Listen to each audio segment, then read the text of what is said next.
No, Dot has become the new woman in my life, Alexa. Well, it's funny. It's gotten to the point now where you can't remember who won the hockey game last night. Alexa, who won the hockey game last night? That sports update. Awesome.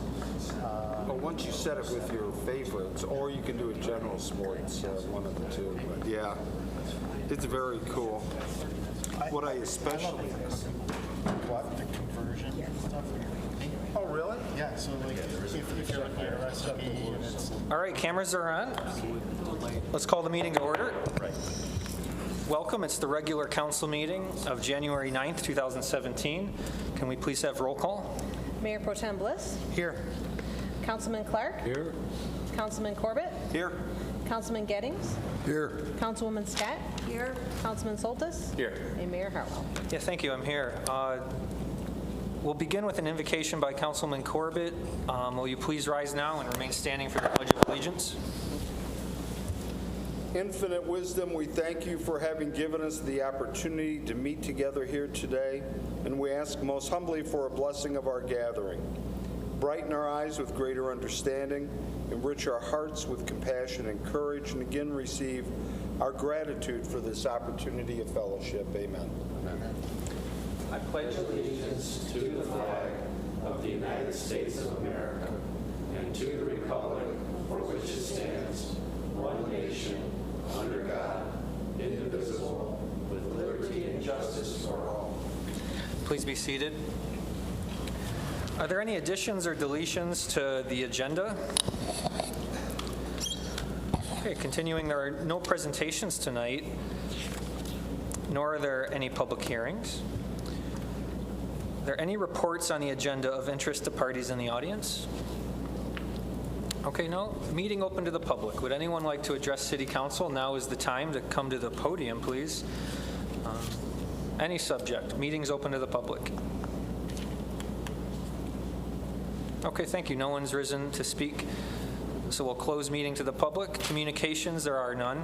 However, we do have a report under agenda item D1 from the city manager, the 5-year capital improvement plan. Mr. Myers? Yes, Your Honor. The city's financial policies indicate that the city will develop a multi-year plan for capital improvement purchases or projects costing more than $30,000, updated annually, and make all capital improvements in accordance with the plan. The plan is presented to City Council each year to allow council and the public an opportunity to provide input during the early stages of our budget preparation process. After the council has had an opportunity to offer comments and questions, staff and I would recommend that council vote to just receive and file the plan. And I would add at this point, Mayor and Council, that the capital improvement plan does not get finalized until it's included in the proposed budget, which Council holds the workshop on in spring, and following the public hearing in May, adopts formally in May. So the CIP is presented as a planning document only, and hence the requested action is simply to receive and file. Thank you, Your Honor. Thank you, sir. What's the wish of City Council? Mr. Mayor? Mr. Corbett? So I move that the council receive and file the proposed FY 18-22 5-year capital improvement plan. Thank you. Is there a second? Mr. Mayor, Mr. Gettings? second. Thank you. The motion was made by Councilman Corbett, seconded by Councilman Gettings to receive and file the proposed year 18 to 22 5-year capital improvement plan. Is there discussion? Your Honor, Mr. Bliss, please. I know that this is just for planning purposes, but I want to make sure that we reference all of the goals that had been ranked by council in the preliminary round as a part of this CIP plan.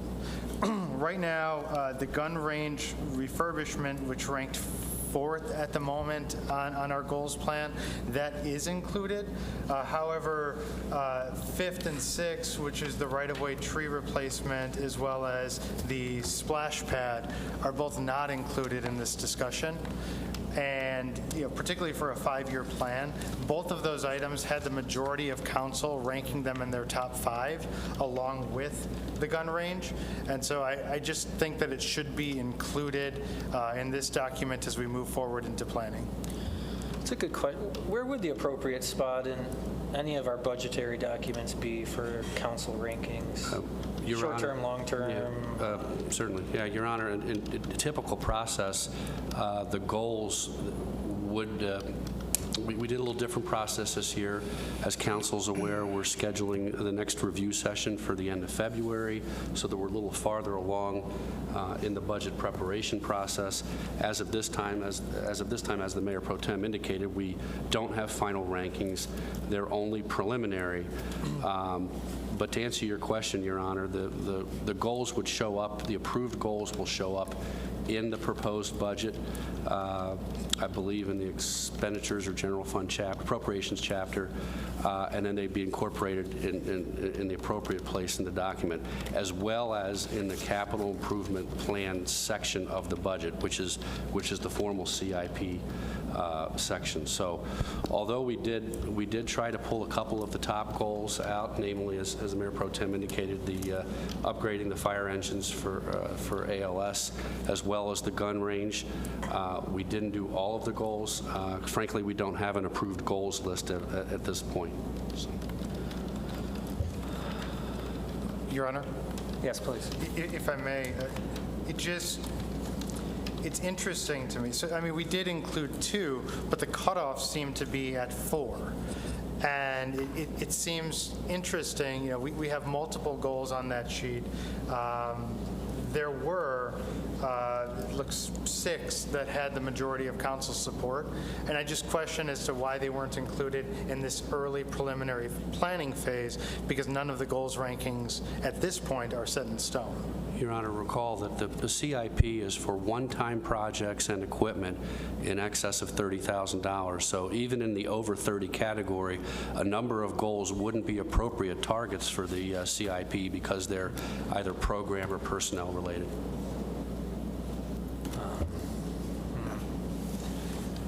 Mr. Mayor. Your Honor. Dave? Mr. Soltis, Can you repeat that, Yeah. City Manager Myers? Sure. In the category of 30,000 and over, there are a number of goals that aren't CIP related. For example, council is discussing the possibility of assigning a police officer to the SIU in Troy, which was one of the department's proposals. That's a personnel expenditure. It's an ongoing operations cost. That would not show up in a CIP. So that's one example, in addition to a possible second part-time recreation coordinator. That also received the top ranking, but again, not a capital item.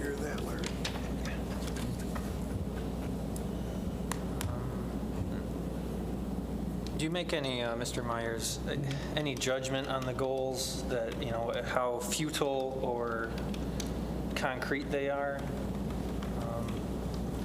I mean, one of the staff goals was to consider develop a tree program for local roads. It seems like somehow that concept should be somewhere in the neighborhood roads programs. I'm not sure how, but I mean, at this early planning stage, a lot of this is not concrete, right? I mean, that's correct. How do you draw the line on what should be in there, what shouldn't be in there? Yeah, that's correct, Your Honor. At this point, we went through, and council, please, I know council understands this, but for the public's benefit, we always have had and will always have many more requests than we have dollars available to fund. This whole process starts as a department wish list. They put in what their needs are, and then we go from there. And a number of them, quite a substantial number, are not in. They're not goal-related items, but they are CIP-related items if they're over 30,000. So, yeah, in terms of picking those top goals, staff and I pretty much picked the top 2 from that list. Again, not knowing what the approved goals were going to be from council, and certainly following the goal process, the CIP plan, which is a changing document, will be updated. It'll be updated in the budget. So by the time that council gets the proposed budget from staff, those goals will be reflected in the proposed budget, assuming we have funding to do that. So you will pick them up at that point, but we don't have an approved goals list as of now. Mr. Mayor, Yeah, please, Mr. Corbett. I thought I understood until we started the conversation, and I have to confess I'm a little confused. Now, with respect to setting aside the discussion, which we'll have another day, on the relative merits of a splash pad, nonetheless, I believe that the expenditure for it is somewhat ambiguous because it's partially looking for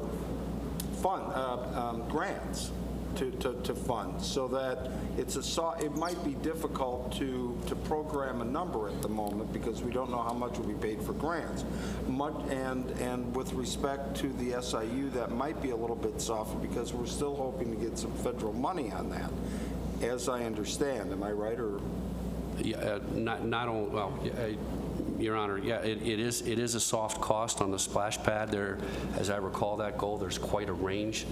We saw them from 175, I believe, all the way up to 450. My point is that might be a little bit difficult to program at this point, whereas I think you've got pretty hard cost on the gun range, don't you? Yeah, yes. I mean, that's a pretty, Yes, Your Honor. you got that number cold. As also for so, I mean, if that's if my understanding is correct, then I'm okay with what's going on, that the numbers that you can nail down and identify for the moment are in the document. Your Honor, the one I didn't want to gloss over was the right-of-way tree replacement program. Yes, I'm sorry. That wouldn't per se be a capital item either, because it's going to be done as a contractual basis through the road program. So it's not like buying a piece of equipment. Yes, we are going to have a cost, but if you'll recall, the total cost of the tree program is $25,000 a year, which doesn't meet the $30,000 threshold. Okay. Good point. All right. Thank you, Your Honor. Yeah, that's a good distinction Mr. Corbett makes. I mean, looking at the tail end of some of our planning, I'm talking like the Parks and Recreation Master Plan, the numbers are pretty concrete when we're talking about, repaving certain parking lots or buying or building pavilions at Huffman. The dollar amounts are specific, although the years are to be determined. So that's an interesting point. Well, the years, and if I may, just the relative contributions from federal, local, or donated monies. But if for example, if I might, if we knew, for example, that if we were going to spend X number of dollars on a project, and it appeared to be on, then I think it would be appropriate to put in here right now. But some of that is a little soft and will have to be massaged later on in the process. And then, it will eventually, for example, a splash pad would have to be programmed in at a later date. But that's the final budget reconciliation, right? Your Honor, we adjusted the goal schedule, as council will recall, to give us more of an idea of what our budget would be. But even with that delayed meeting and delayed process, we still have time to get the final goal plan into the proposed budget and into the CIP by the time council receives that before the workshop and the public hearing. So you'll have it. All right. I mean, in theory, we can have projects in our 5-year plan that may never actually come to fruition, right? I mean, it could just be a more theoretical thing. Hey, it's part of our future plans, but if we never have the funding, then we keep kicking cans down the road. And Your Honor, not only that, but you'll have projects in the plan that get adjusted on a year-to-year basis, either maybe forward or backward, depending on priority, need, and funding. For example, sometimes on our road projects, maybe we're able to accelerate a road project ahead a year, or maybe one road project or whatever has to be delayed a year. Are those kind of the adjustments that sounds to be the most familiar to me. Certainly. That's one example. Another example would be for where we are balancing the vehicle requests with our V millage, our proposal V millage receipts. And as we know, the V millage brings in approximately $210,000 a year. So we do have to tweak the vehicle lists on a year-to-year basis because those costs change and we have to match the revenues coming in for V. So that's another example. All right, here's a hard question. If the magic number is 30,000, why do we account for all the individual computers? We got over 100 different laptops, desktops. They're probably all, what, a couple grand a piece? Yeah, that actually is a historical thing to put those in because we have a computer replacement plan in the end of the chapter. Our per computer cost used to be higher than they were, so that if you take that per machine basis and cost it out, it did go over the 30,000. And I think just we've always benefited from having a planning document for computers and forcing us to look ahead as to what we're rotating and what we're changing out. So. And that number's fluctuated from year to year in terms of the number. So it used to be an over 30,000 item. I think the computer planning is great. I mean, anyone in the public can see exactly when the district court's going to get a new computer, when the library is going to get a new computer, year after year after year. And you can see at the bottom, for example, in 2017 to 18, we're anticipating 18 new computers, and we're going to rotate 8. And is that kind of what you said? We're looking at computers that we're buying in bulk. So instead of one computer that costs $3,000, hey, we're buying 18 computers. That's correct. And if you look at the general government chapter, the CIP for technology, you'll see the computers are put in as a bulk item. Okay.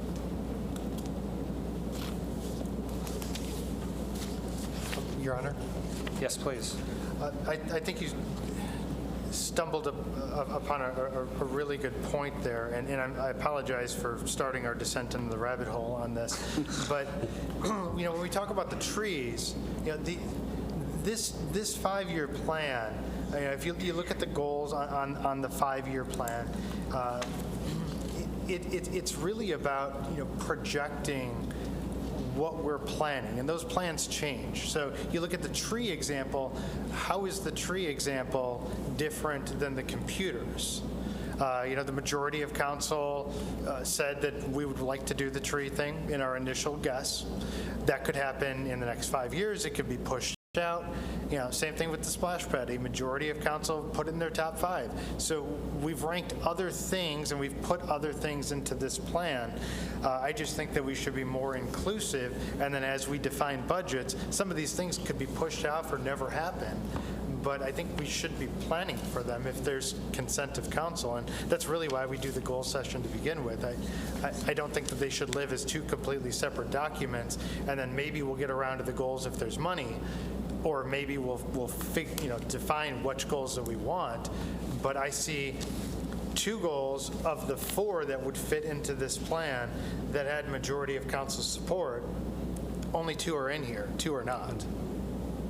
So I'd just like to, as we go through this planning phase, I think, whether it's similarly to the computers where it's a larger a budgetary amount that's broken into smaller transactions, like the tree replacement would probably be, or if it's a larger amount, like a splash pad, which we may not have a fixed cost on, but we didn't have the fixed cost on some of the other items that are in here as well until we knew what the match was going to be, and frankly, if we were even going to get a grant, like we saw with the drainage system. So, I mean, we had no number on that because we didn't know our application would be picked up, but it was still something we were planning on doing.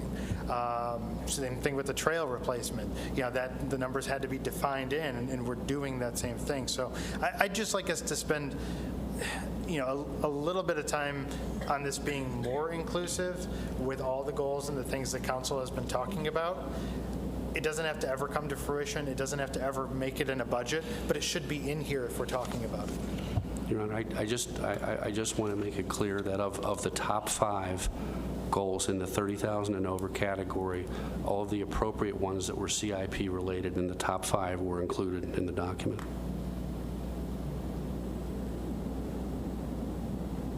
Mr. Mayor? Yes, please. Ben, can you define, you said CIP, what was the verbiage, verbiage? The capital improvement plan, So what, can you define the criteria then?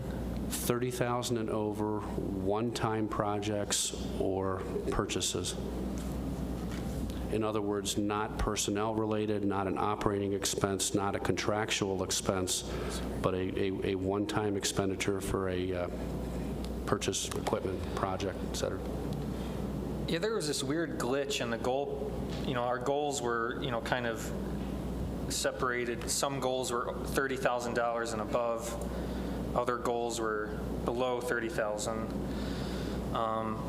But for that section that were $30,000 and above, the glitch is some of them actually weren't even 30,000.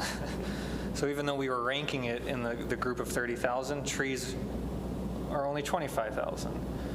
So, I mean, I don't know. This is, this is a little bit, we're kind of in uncharted territory this year as compared to other years because of the change in schedule and the goal process. Under typical years, we'd have an approved goal plan in order to roll into the CIP, but we're taking a different direction this year. So. Well, is there any further city council discussion on this vote? Okay, all in favor signify by saying aye. Aye. Opposed, say no. No. There was one no, thank you. Motion carries. We'll continue on the agenda. Items for future public hearing. There's nothing for consideration, nor is there anything to consider under bid awards, so we go to ordinances. We start with G1, Ordinance 2118. Mr. Myers? Yes, Your Honor. I'd like to give my comments combined for both items since they're related, both the ordinance and the fee resolution following it. On December 12th, Council adopted on the first reading a proposed amendment of the false alarm ordinance to extend the false alarm fees past the 7th fee alarm. Currently, the ordinance provides for false alarm fees up to the 7th false alarm in a calendar year. However, at 7 false alarms, the current ordinance stops the fees and mandates criminal prosecution. Based on the practical difficulties with prosecution, such as issuing violations to employees who have no control over the alarm system and determining who the proper responsible party would be when the business is incorporated out of state, this proposed amendment would extend the false alarm fees to continue past the 7th false alarm. In addition, the proposed ordinance provides that the false alarm fees are established by council resolution. So council is also being asked to consider a proposed resolution establishing a progressive fee system starting at $100 for the 3rd false alarm response and going up to a maximum of $500 for the 7th and any subsequent false alarm response. As reported by the staff, this fee structure is in line with other area municipalities. Staff, the City Attorney's Office, and I recommend the Council adopt Ordinance 2116 on the second and final reading. And if this is approved, we would also recommend the Council adopt the proposed fee resolution establishing the fees for violations, and of course that would be by a separate motion. Thank you, Your Honor. Thank you. Let's see. Is there a public hearing required? No. What's the wish of City Council? Your Honor, Mr. Bliss? before I make the motion, could I clarify with Manager Myers? You said 2116 Excuse me. in your comments? It's 2118, right? Thank you. Yep. Okay. Thank you, Mayor. Then I move that we adopt Ordinance 2118, the false alarm ordinance amendment, on the second reading. Thank you. Is there a second? Mr. Mayor, Mrs. Scott? second. Thank you. Motion made by Mayor Pro Tem Bliss, seconded by Councilwoman Scott to adopt Ordinance 2118, the false alarm amendments ordinance, on second reading. Is there any discussion? Okay, hearing none. All in favor signify by saying aye. Aye. Opposed, say no. Motion carries. What's the wish of City Council regarding the fee resolution? Your Honor? Mr. Corbett? Sir, I move that the council adopt the recommended fee resolution regarding false alarms. Great. Is there a second? Mr. Mr. Mayor. Mrs. Scott? Second. Thank you. A motion made by Councilman Corbett, seconded by Councilwoman Scott, for council to adopt the recommended fee resolution establishing fees for false alarm violations. Is there any discussion? All right, hearing none, all in favor signify by saying aye. Aye. Opposed, say no. That passes, and the previous motion passes if I didn't say so. Next on the agenda is H, unfinished business. There's nothing for consideration tonight, so can I please have a motion regarding the minutes of 12/12/16? Mr. Mayor, Mr. Corbett? so I move that the minutes from 12/12/16 be adopted as printed. Thank you. Is there support? Mr. Mayor, Mr. Gettings? support. Thank you, sir. Motion made by Councilman Corbett, seconded by Councilman Gettings, to adopt the minutes as printed from the meeting of 12/12/16. Any discussion? Hearing none, all in favor signify by saying aye. Aye. Opposed, say no. Motion carries. Are there any nominations from City Council for boards and commissions positions?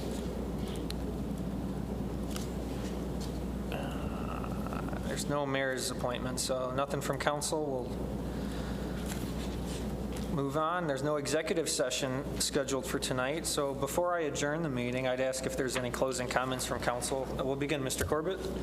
Just want to wish everybody a happy new year, happy and prosperous and healthy new year. We're going to go for healthy this year, so that's all I have this evening, sir.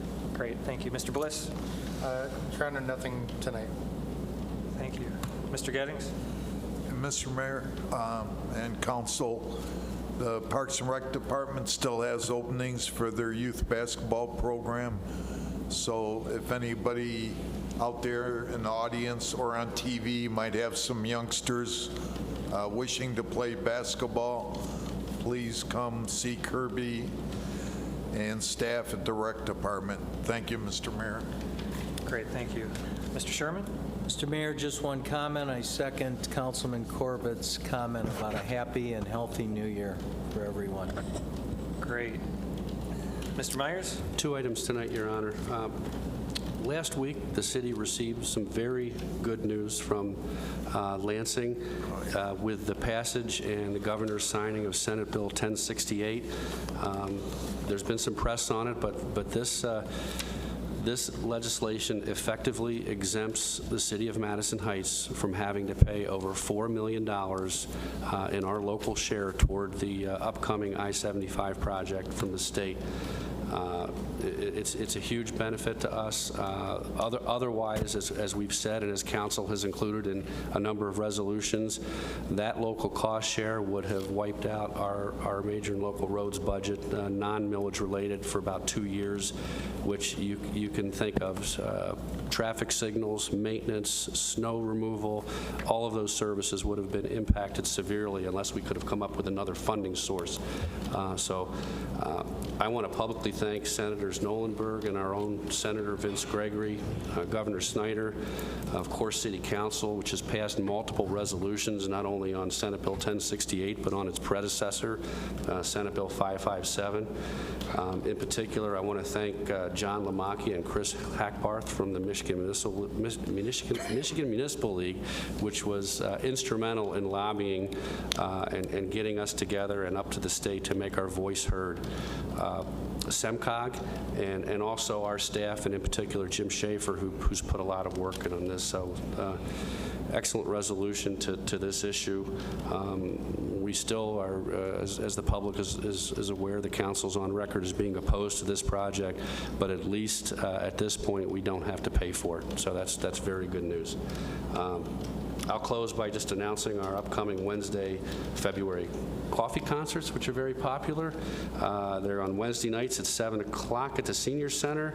The cost is $5. They're on the February 1st, 8th, 15th, and 22nd. And I know the first one coming up is the popular Blackthorn. So please come out and support the Senior Center and the library. It's a great time. Thank you, Your Honor. Thanks. Ms. Prince?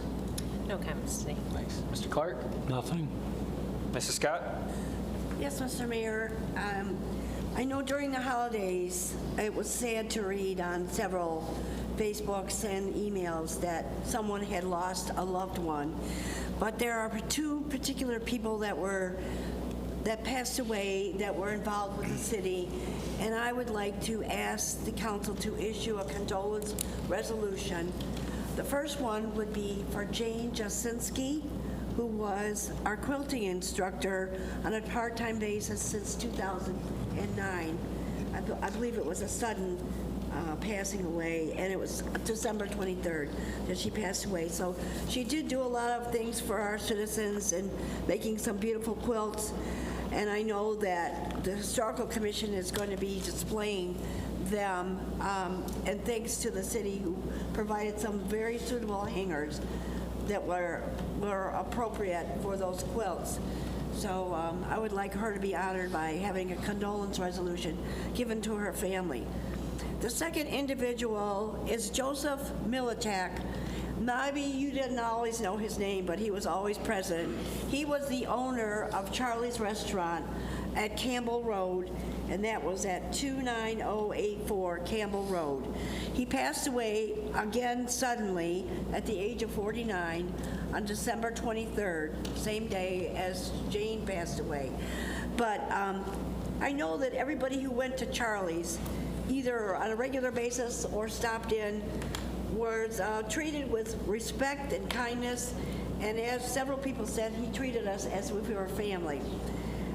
The portions are abundant, and he's still in business after talking to or hearing speech from the family that he will continue to be honored, and that was a lifelong dream of his to have that restaurant, and it will be continued. I think condolences should be included for his wife, Zoji, and his daughters, Christina and Angelina, who work at the restaurant quite often. I know there's always a line at the door, so he's doing something right. We appreciate all the contributions he gave to the city. And I know it was mentioned by the Chamber of Commerce, so I would like to honor him. Also, I was noticing that as you're planning your activities for the coming year, that the city is going to be sponsoring a photo contest called This Is Home. And this is open to amateur professional photographers, and they want to capture the This Is Home slogan related to how we perceive our city as our home. I know the photos are going to be used not only for publicity, but for the city website and various city documents, so they will be published in several places. The contest is open to all Madison Heights residents 18 years or older, and if it's a minor, you need the parent legal guardian consent, and the photos must be taken in the city of Madison Heights.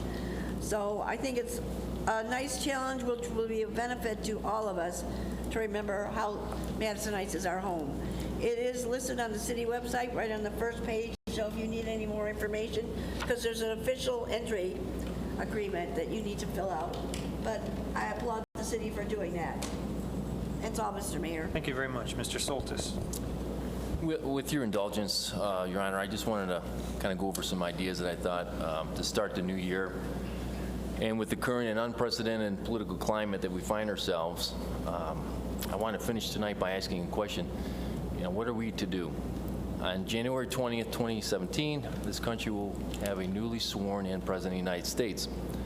But I'm not sure how united our states are currently.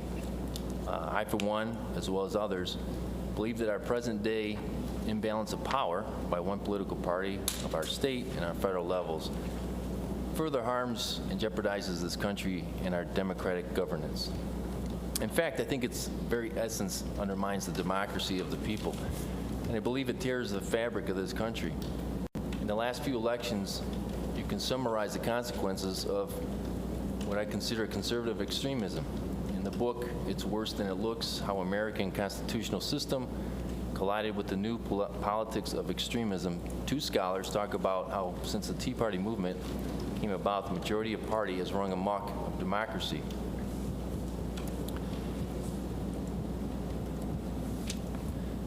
Excuse me.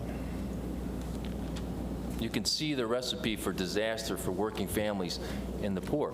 Increased tax cuts for the already rich, increase more corporate welfare, while decreasing and stigmatizing those ordinary peoples who desperately need income assistance.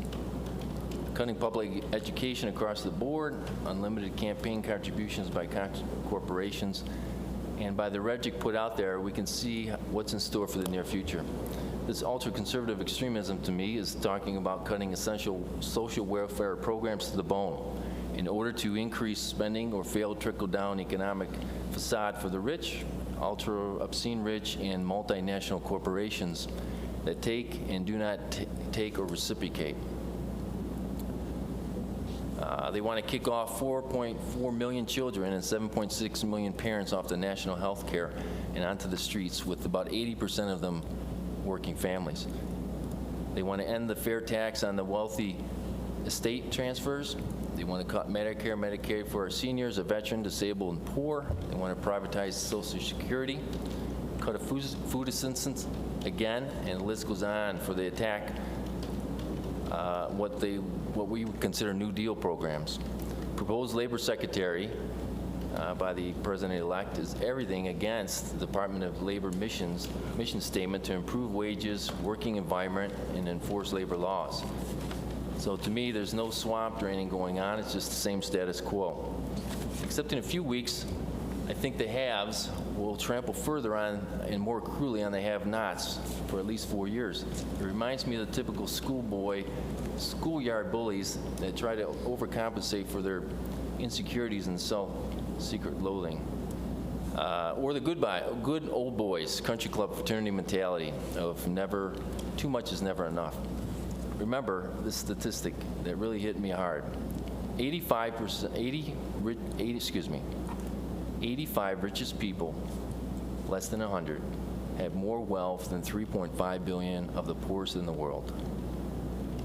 Almost half are U.S. citizens that are part of this 85. It's completely mind-boggling to me, and that it continues. So I ask at the beginning, what do we do? Yet that question relates more to a sounding of the alarm. Each individual has to look within ourselves and decide what is right and what is grossly and morally wrong.